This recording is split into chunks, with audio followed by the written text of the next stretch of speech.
સો after watching movie ચૂપ આપણે જોઈએ કે વડોદરાના ફેમસ જર્નાલિસ્ટ કાજલ પંડ્યા શું કહી રહ્યા છે ચૂપ મૂવી માટે.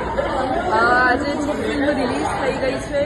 તમારે બધાએ પણ જોવા જોઈએ અને ખાસ કરીને એટલા માટે જોવા જવું જોઈએ કે આ ફિલ્મની અંદર હું એવું કહી શકું કે બોલિવૂડના હીરો સુપરસ્ટાર અમિતાભ બચ્ચન તો છે પણ ગુજરાતી ફિલ્મના સુપરસ્ટાર પણ આ ફિલ્મમાં છે.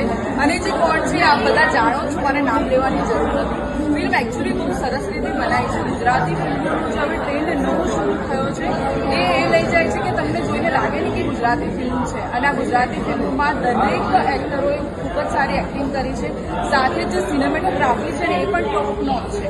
બધાએ આ ફિલ્મ જોવી જ જોઈએ. અને આ ફિલ્મમાં જે મેસેજ આપવામાં આવ્યો છે ને એ યંગસ્ટર્સ માટે ખાસ કરીને ખૂબ જ મહત્વનો છે. તો આ બધા પણ આ ફિલ્મ જુઓ. મેં તો ખૂબ એન્જોય કરી છે. ડન. સી કેટલી સરસ મૂવી છે, બધા જ જોવા જવું જોઈએ ચૂપ મૂવી. બહુ જલ્દી જાઓ, સિનેમાઘરોમાં આવી ગઈ છે.